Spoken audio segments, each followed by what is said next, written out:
Welcome to another edition of Interruptions. I'm your host, Otis Smith. Today, I got another treat for you. I have a ESPN analyst. He's also an author. He also coached. He also acted on The White Shadow. He also played for my favorite team at Duke University on the basketball team. I'm talking no other than the brilliant Jay Bilas. How you doing, sir? Great, Otis. How you doing? I'm doing all right. I'm waiting on the season. That's what I'm waiting on. Me too. I'm with you. My first question I wanted to ask you, the same question I asked Robert Scoop Jackson, which is, do you like the way the media covers sports today? And the reason I asked that question, just to give you a little context, is I don't see outside of you game day, college basketball game day, and college football game day. I don't see people covering sports, educating the viewers on the game itself. It seems like everybody has a narrative now that they're trying to put out there, hot takes and all those kind of stuff. So I wanted to get your thoughts on and see do you like the way some of these sports are being covered and covering these athletes by you being a former athlete? That's a great question. Overall, I really do like it because of the wide spectrum. I think you mentioned a lot of different choices that viewers and consumers have of all the coverage that's out there, and Hmm. not all of it needs to be. I'm an older guy. I'm going to be 60 in December. So I was brought up a certain way and have a certain personality, just like everyone else does. But Sure. I mean, I guess maybe you're getting up on 20 years ago now when I first kind of ran into Bill Simmons, and he was, I'm sitting there doing the NBA draft, and he's doing the draft, making jokes and having fun with it, and it was awesome. I mean, I loved it. Hmm. Um, it, it I think there's plenty of room for all of these different viewpoints. Okay. And look, there are certain things that maybe to your taste or mine or someone Uh-huh. else's that not all of us have to buy into any sort of brand of coverage. Okay. But the fact that there are so many choices, I mean, the one thing I'm sure that we all would all agree is, you don't want stuff where you have competitors out there that are laying their hearts on the line and have people, just kind of stomp on their hearts for no reason if they don't have a legitimate point to make. But that's few and far between in my view. Okay. Okay. Chris, I mean, Scoop Jackson said somewhat the similar, same thing is that you have all these different platforms now that are covering sports, especially like when we get into March Madness. It's not just ESPN. You got True TV, CBS. So, like you said, he was saying the same thing. It allows the sport to be covered more bigger than once before. It's just Yeah, as it's big. go ahead. You're right. I mean, it's bigger than it's ever been, and there's more of it than there's ever been. When I was a player, you had the newspapers and maybe a little bit of talk radio. Right. Sports Center wasn't the 24/7 thing that it is now. Right.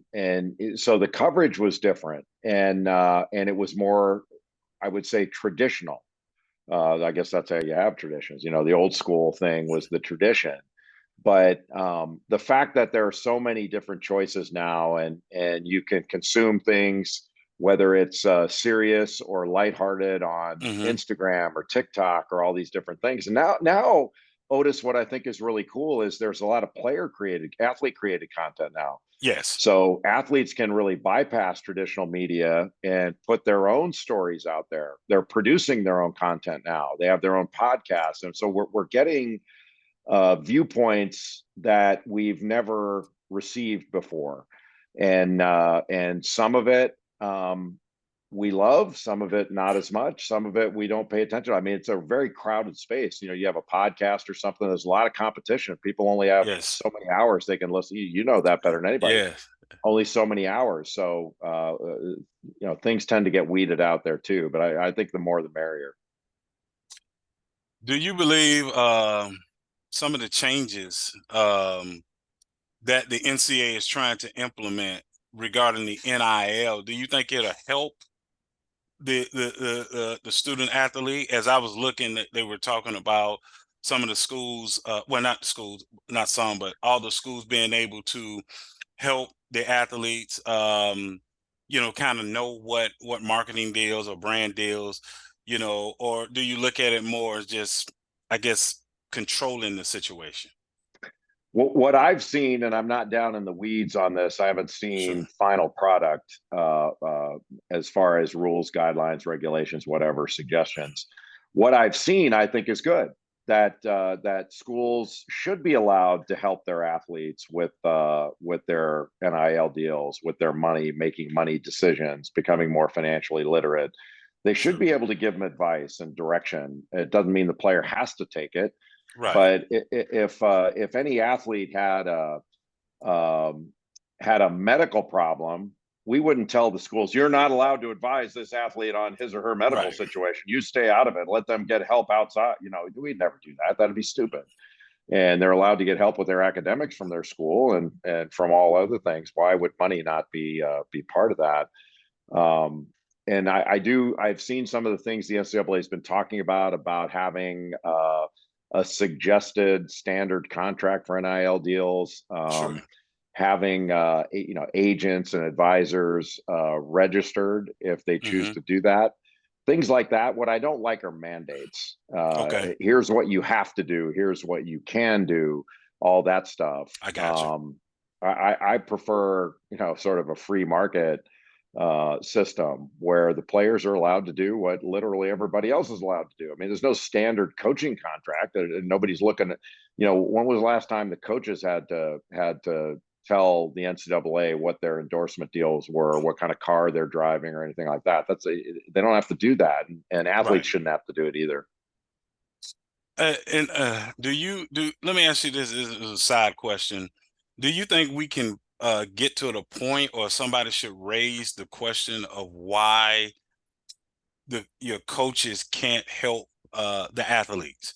If a coach, how sometimes an athlete is coming from adverse situations or adverse homes, and being able to, just buy a kid a meal is not trying to coerce the kid to sign. He's already at the school. He's already on campus, and he doesn't have the means to, get something extra or whatever. I don't see what's wrong with, the coaches doing that, considering, you walk into the living rooms, you recruit the kid. Why can't you just help the kid? Because, like we said, everybody's not going to get major NIL deals. Do you think we'll ever get to a place where it's okay for the coaching staff to be able to, help a kid, financially, uh, so he can make sure he can still concentrate on his studies and not worried about, where his next meal or clothing and things like that are coming from?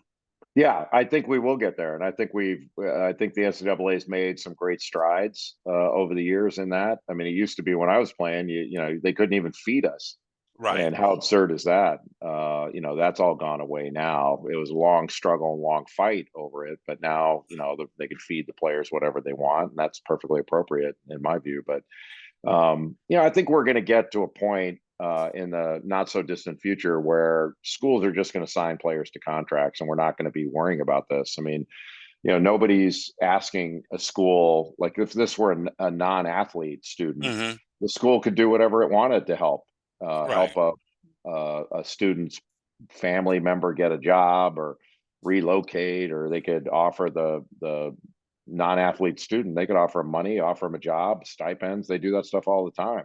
I shouldn't say they don't offer them jobs all the time, but the NCAA likes to say to Congress now, athletes can't be employees. And you're like, why not? There are a bunch of students that are employees of their institution. I mean, it happens all the time. That's not a problem for non-athletes. Why should it be a problem for athletes? They just don't want to do it. They want to keep all the money. And it's I not was about to sinister. say, yeah, Yeah, I was about to it's not say, sinister, but they look at this. This is our money. We've never had to pay the players. We've set up a system predicated upon the players mhm. getting a scholarship only, and that's allowed us to pay ourselves more and have jobs that wouldn't have existed otherwise. So as soon as they start paying the players they're going to have to get more efficient. They're not going to have as many employees in the athletic department. So people are going to lose jobs over it. If that's going to happen, they're going to get more efficient. But I don't see why the athletes should carry that burden. That burden should be borne by the institution. And if they can afford it, then have as many jobs as you want.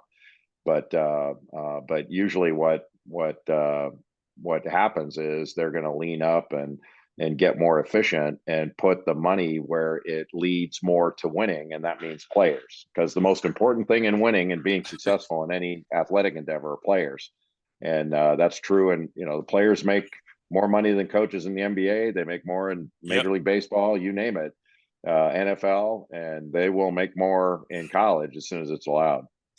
And that's because they're basically already employees. I mean, when you're looking at the off season, which is really not an off season, and when you're talking about football and basketball, it's they're already employees. They're just not getting paid. Exactly. They That's the way I view volunteer. it. That's the way I view it, Otis, and I don't think we're alone in viewing it that way. A lot of legal scholars view it that way as well. But the NCAA is kind of stuck in between sort of the NIL world and the world of being a legitimate business, in that everybody involved in the business is allowed to bargain for their fair market value, and Right. then we'll find out what everybody's worth. And they've always told us, because the player value was set at zero, that was the player value. And now we find out in the NIL world, where you got guys that they would have said years ago, well, that player's not worth anything, making millions of dollars now, and they should, because they're bringing in millions of dollars and they're adults, and they deserve to share in it. And it's not like all the players are taking the money and then they just Right. go off to Monaco and blow it all in a casino. They're for the most part, a lot of these players have made some incredibly smart decisions and have set themselves up for a nice future with their money. Yeah, I always wonder, and I'm not the only one. I think you've been asked that before. It's just if NIL would have been around when Zion was. Broke the bank. He would have had his own bank. Oh man, I mean, when you having the president show up at the game. Yeah, but I mean, look at right now what Caitlin Clark, the best women's basketball player, her and Paige Beckers at UConn. Look what those two are doing in the women's game, when they said, "Well, women's basketball, women are going to be hurt by NIL," and now you have female gymnasts who are raking it Yeah. in the NIL sphere. And so everything the NCAA told us was going to happen, all the negative ramifications of NIL, all of it was a lie. It's working. It's working just fine. It would work a lot better if they would just go to contracts and make this legitimate. Because what's been proven, in my view, is that schools want to pay the players. Now Yes. that NIL exists, these schools, they want to get money to those players so they can secure their services. And once it's out, sort of normal business, it'll be a lot cleaner and easier just signing the players to contracts. We'll get there, but we're just not there yet. By you saying that, and I know you're telling the truth, do you think that's one of the, I guess, pushbacks on someone like Dion Sanders, because he's the way, I mean, and we know everybody's not Dion Sanders, we know that, but the way he's brought so much attention to a school that prior we weren't paying it. I mean, to stay up, you remember that night to watch Colorado and Colorado State. I mean, we weren't even down there for a basketball game. No, and that would have never happened years ago. Colorado went from irrelevant to one of the biggest draws in football in less than a year. And Deion Sanders did that. And I know, look, they're not saying it publicly, but there are a lot of kind of old school guys out there who aren't happy about it. They weren't happy when he turned his roster over and had 60 new players and quote unquote ran players off, even though coaches have been doing that forever. They just didn't do it. I was about to say. Yeah, they just didn't do it in those numbers. But Right. that's, you could argue that, well, that may not be everyone's way or everyone's cup of Sure. tea. That's fine. Sure. But you could argue that that's the way the real world works.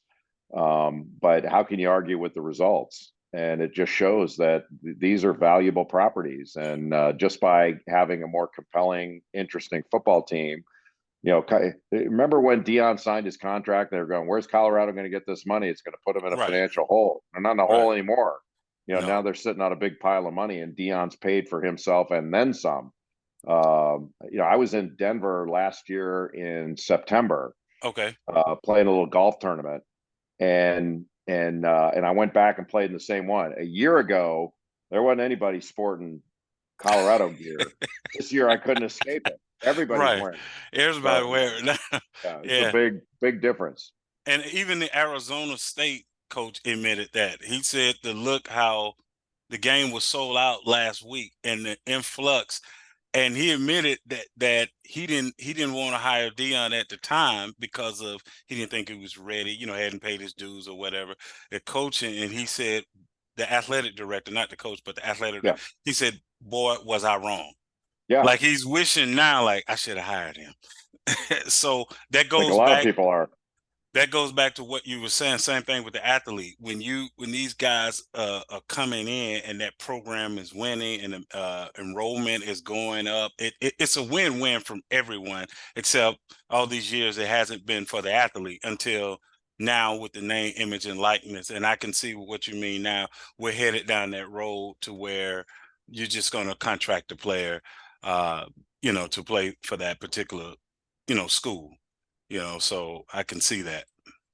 Yeah, it's coming. And look, I think there are a lot of people out there that are still, and I use the term old school, kind of have an old school Yeah, mentality, and I don't mean sure. that in a negative way, but it's been a certain way for all this time, and now there's been some change, and there are some people out there that don't like it. But if you adapt to it, a lot of places are doing really well with it. The players are doing really well with it. Not one fan is turned away, not one. No, I hadn't seen And anybody cut the TV off. yeah, and we'll see. Like if donors want to keep giving money to secure players over time, we'll see if their appetite stays the same for it. I just think it would be better if donors gave their money to the school and then the school doled it out the way they saw fit. But it's not like they don't do this with coaches. If the Yeah, fan base doesn't like a coach, they pony up to pay his buyout and get him, run him out of get him town. out, get him out. So Order, they're willing order, to bring it, pay. or bring him in, whichever, Yeah, however it exactly. go. They're willing to pay. On the opposite side of that spectrum, do you believe athletes need to be more, I would say, realistic about their abilities before they get in the transfer portal? The reason I say that is I look at sometimes guys are, you're a good player, you haven't developed yet, but because you're not getting, as much playing time as you want, you transfer. You finally get in the portal and you get to another school, pretty much the same player. Right. And look, you're going to have players make bad decisions just like you have employees make bad Sure. decisions. Like I'm sure there are employees out there at different companies or you name the field where they think, "Hey, I'm not being valued here. I don't like the way my boss is talking to me." And they just up and quit. They give their 2 week notice. Well, maybe they can't find another job right away. Same thing, same principle. And that's why I liked, I think there were some positives about the old system, where Hmm. before the portal, where coaches complained about tampering. But I kind of liked it when a player transferred and already had a landing spot. You know, Right. that's what the way players did it before. Now you have to go into this portal and give notice so that your coach knows and is not blindsided and all that stuff. Um, but going back to the contract thing, that'll take care of a lot of this. Okay. You won't have, if players are signed to contracts, they won't be able to move as freely because they will have signed a commitment, and now all they have is the national letter of intent, which the player doesn't get anything out of that. You're just binding yourself from the school, but the school's not bound to you, and Correct. certainly not bound in any monetary way. Because look, this is big business. You know that, we all know Yes. that, and the players are going to get smarter and savvier. It's still early in the process, so you're going Sure. to see players make mistakes, just like they make mistakes when they're recruited. Hmm. You get recruited, you fall in love with this coach, and then you see him in practice going, "Wait a minute, this is not the same guy that sat in my living room, kissed my ass, and told me what a great Yeah. player. Right now, he's screaming at me all the time." you can make a mistake, and that'll happen. But I think as more data comes in, the players will learn more and make better decisions. Generally, there's always going to be a bad decision out there. There's nothing you can Sure. do about that. Yeah, no one bats 1,000. I just asked that because I see certain guys like, especially when you're talking about say like football, like I used to see how the Florida States, the Miamis, were they were always deep because everybody just waited their turn, and then Yeah, and what people don't realize is that the scouts knew who they were. Now, yes, the world may not have discovered them yet, and they still went on to become, NFL players. And now I'm seeing in college basketball as well as the NFL, I mean college football, that if a player is not playing right away, he's just leaving. He's just leaving, and so and sometimes, like you said, sometimes it's just you're making a mistake where you have to continue to develop your game. You know. right. And look, I mean, going to myself, like I had the same dream as every player when I Hmm. played, back in the 1980s. I wanted to play in the NBA and, make that my life. I want to be a basketball player. Um, and that was my dream, Right. but it wasn't my only dream. I had other dreams, and I worked hard to have opportunities outside of basketball. And Okay. that's what you really hope for all these young people, is that I would never try to talk any young player out of a dream to Hmm. for a young golfer to play on the PGA Tour, or a young baseball player to play in the major leagues for 20 years. I mean, that'd be awesome. Right. Um, but at the same time, you don't want them doing that, kind of the old don't put all your eggs in one basket theory. You want to have other things that you do, even if you play 20 years, so you're going to have a long life after that. Yes. And I think one of the things that the NCAA kind of misses, and when I say NCAA, I mean the whole system, Sure. is this idea that, well, a playing career is very short. Well, that's true, but my playing career was short, but I've been in basketball my whole life. It's been my life's work, and this is still a really important endeavor. And if it's not important, why are we putting all these resources into it? If Correct. it's so unimportant, why are we spending all of this money? TV Um, contracts, yeah, coaches, I mean, shoe exactly. deals. Why are Yeah. we doing all this? Because it is important, and it's okay for us to do this, as long as it's not, to the exclusion of other important things in a young person's life. And you segue beautifully. That's how I can tell you're a professional. To my to my next question, which is, do you think, or do you know, is there something in place now to start dealing with the psyche of the athlete, whereas they know sports is what you do, but it's not who you are. Because That's what? a good question. I think it's been an age old issue, that Okay. the same issues were prevalent when I was in school and afterwards. Like, what about after sports? What are you going to do? When Right. the ball stops bouncing thing. That's Right. always been discussed, and it's always been planned for. I think for anyone, when any player, whether you play 15 years in the NBA or 15 seconds, or Right. just get drafted, whatever, play in college, when it comes to an end, it's always a traumatic thing. Okay. And there's always a feeling of loss, and you have to move on. I went through it. Everybody goes through it at one stage or another. Okay. You just want to make sure that you've got something that you want to do that's going to make you productive and fulfilled and all that stuff. And it doesn't mean it can't be basketball, or whatever your given sport is. Hmm. Basketball has been a huge part of my life, but I've also been a lawyer and broadcaster. I've got other interests, and I had those interests when I was playing. It's Okay. just the dominant interest was basketball, and you try to do that as best you can when the players are really young. Right. Like every high school player wants to play in college, almost everyone, Right. um, and a lot of them don't.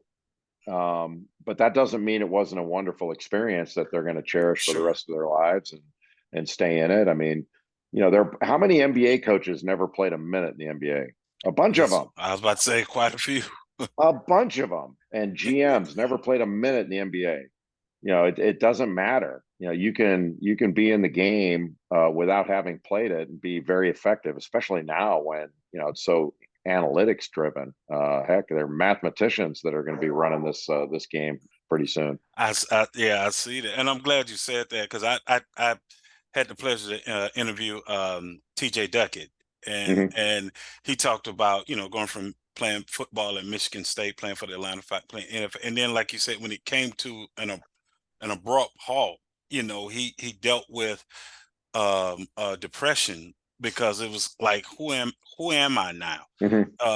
Like who are my real friends? Who are And he said he was so happy when a couple of friends of his wanted to still hang out with him, Yeah, and he didn't realize that no, they like you because you're Todd, not the football player, but the person.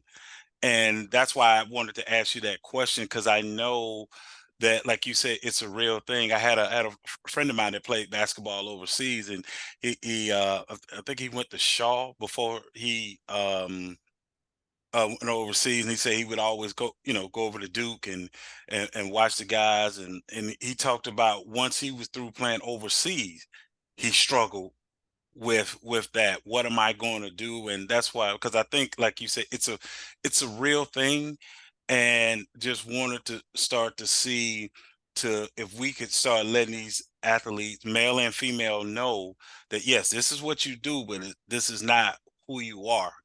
Get a that's sense of yeah. self. Get a sense of self. So, like you said, whether it's you play 20 years in your sport or after college is the last thing, they can start to cope better and start to head, and like you said, into whatever the next endeavor is, and it still could be in the same sport. It could be, and but really, I don't think it's really high profile for athletes. So Hmm. we tend to think that's the only time this happens, but it really happens to a lot of people in a lot of Okay. different fields. Um, you have folks that are senior executives at major corporations that wind up losing their job for one reason or another, Hmm. and then they've done this for a long time, and it becomes their identity. Right. Who am I if I'm not the CFO of a Fortune 500 company? Got you. And is their phone going to keep ringing? Or if you have an actor that's doing extraordinarily well and that run comes to an end and all of a sudden they're not getting work, that's an identity hit. It Yeah. happens to a lot of people in a lot of Hmm. different endeavors. It's not just athletes. And Hmm. I think it does come down to what you said, that you're more than just what you do.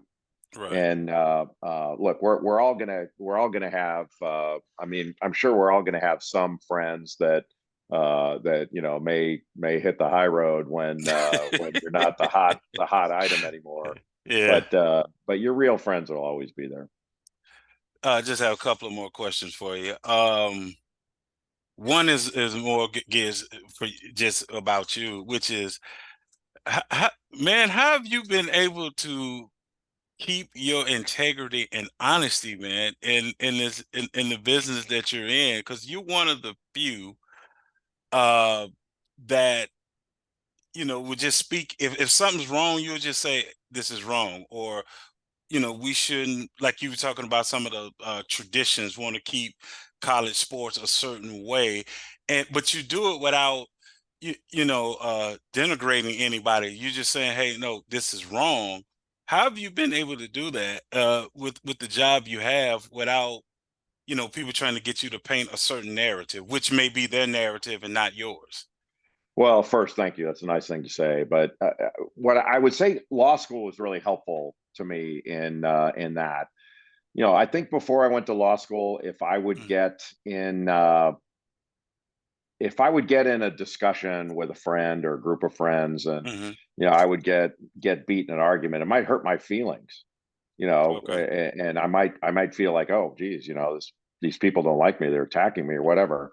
After I went to law school, and you sort of debate and argue topics, it's just about the point that you're talking about, the principle, the argument. It's not about the person. Right. And so I can debate with one of my best friends and have this knockdown, drag out debate over whether players should be paid, you name it, whatever it is. Mm-hmm. And we're fine at the end of it, whether I got, whether my friend wiped the floor with me in the argument or I won it, doesn't matter. To me, the discussion's not, it's not about people, it's about just the point that you're making. I always say reasonable mind. I'm not the first to say it, but reasonable minds can differ. I accept that people may have different viewpoints, and that's okay.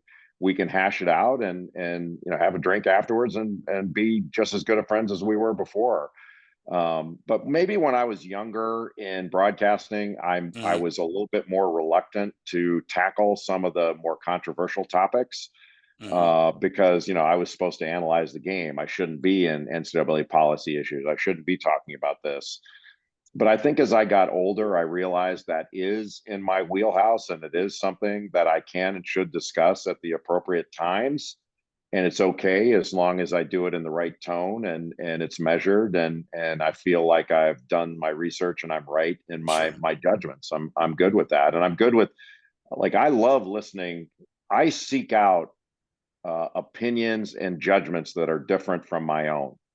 Okay. And I want to hear those. So I am not reluctant to hear someone who disagrees with me completely, and I don't get offended by it because one, I want to, maybe they're right, and I want to Mm-hmm. stress test my viewpoints and my arguments and have other people try to poke holes in them. Sometimes it strengthens my viewpoint. Other times I say, no, that's a fair point. That's a pretty good point on this issue. Tom Izzo and I do that all the time. We get knockdown, drag out fights over this stuff, and there's nobody I love more than that guy. If I didn't play for Coach K, the one guy I'd want to play for would be Tom Izzo.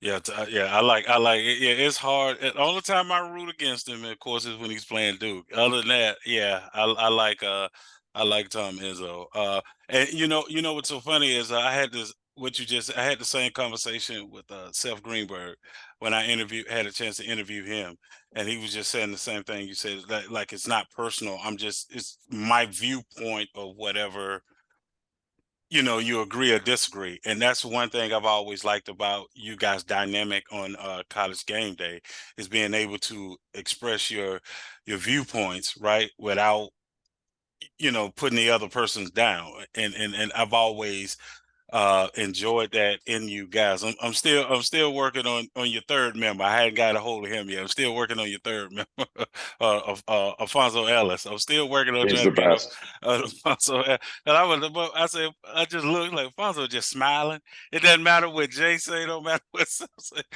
He's too nice. He's the nicest Yeah. person that's ever lived. He's too nice to disagree with anybody. But he does. He disagrees with us. He just so nice. You can't tell. Do you believe that it's harder today for athletes um to socialize, to be an athlete today and socialize because so much, when I say so much is coming at them, I mean like athletes can be accused of so many different things. Sometimes athletes are guilty and sometimes they're innocent, like the whole thing that happened with the Duke lacrosse team here in Georgia. I forget the guy's name. He was a defensive lineman, and was accused of rape, and then what happened to the other linebacker that was supposed to go with the USC. It's almost sometimes, Jay, it's like you don't know what to believe, and there's been this narrative push. And I always tell people, listen, I have two daughters. So if my daughters came to me and said someone raped them or whatever, I'm going to investigate it, and I'm going to be there for my daughters. But it just seems like now that it's like they don't know where to go to socialize sometimes because it's if you quit a girl, if you stop dating a girl and you're getting ready to go pro, it's like he hit me or he raped. It's. Do you believe it's just harder for them to be an athlete and then try to socialize and be a normal person at the same time? I'm sure there are challenges that high profile people have that other people don't. Hmm. Look, it's harder to be anybody now with camera phones and all that. Everything. I mean, everybody's on TV now. Everything's recorded all the time.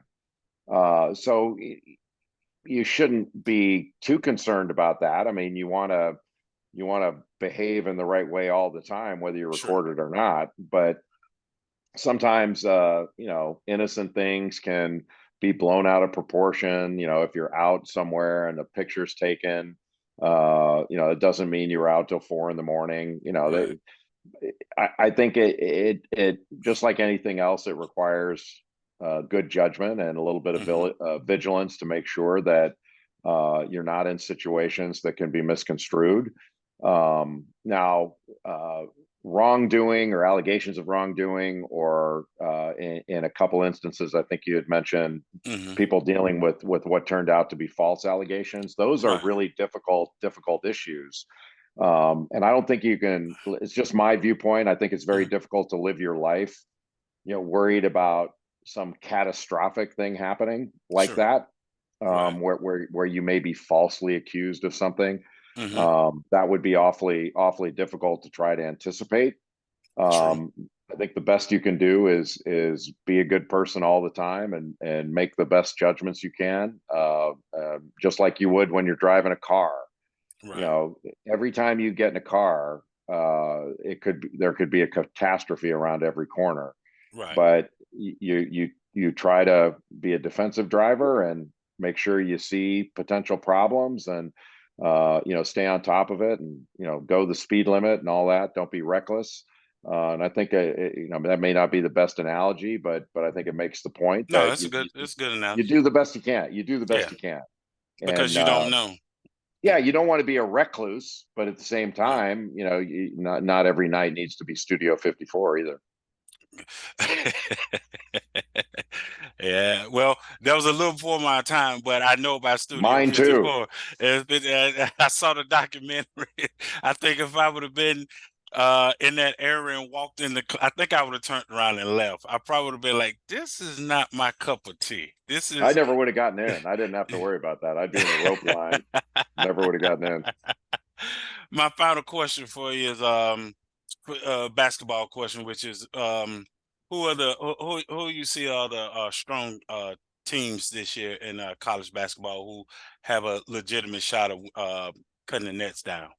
Yeah, it's funny. If we had talked about this last year, I don't think either one of us would have mentioned Florida Atlantic in the Final Four. So there's No. always certainly that possibility of a team coming out of the shadows where they're underappreciated. But I think the best teams are going to be, Kansas will be there with Hunter Dickinson transferring in and all that they have coming back. I think Duke has a great recruiting class to add to their returning players, including Kyle Filipowski, who could, he'll be a first team All American if he stays healthy. I think Purdue will be among the best contending teams. And the first thing that comes to mind is how the season ended the last 3 years for Purdue. It's 3 years in a row losing to a double-digit seed in the tournament, and Right. that's going to be a hurdle they have to get over, a mental hurdle, once they get to the tournament. And then I think Michigan State and UConn will be Yeah. truly outstanding. It's amazing. We started our discussion talking about NIL, and one of the things I've seen, and there's probably not enough data to make a conclusion, but one of the things I've seen, players are staying longer because they're making money, and that's Yes. nothing but a good thing That's a for good thing. college basketball, for fans, for these teams, for coaches. They may be transferring here or there, but having so many older players in the game, I think, is good for it. And I want to once again thank you for coming on the show No, and it's my pleasure. your honesty, because you know what, sometimes I want to throw the remote at you.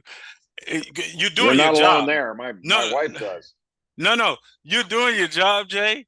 It's just, the homer in me just wants you to always say something like, nah, man, Duke's gonna cut it down.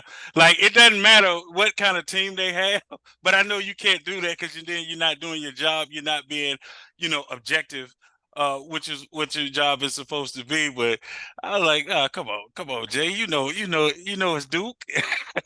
I'll throw a couple in there for you this year. I appreciate it, man. Stay blessed and stay safe, man. And we love what you do. Otis, thank you for having me. Peace.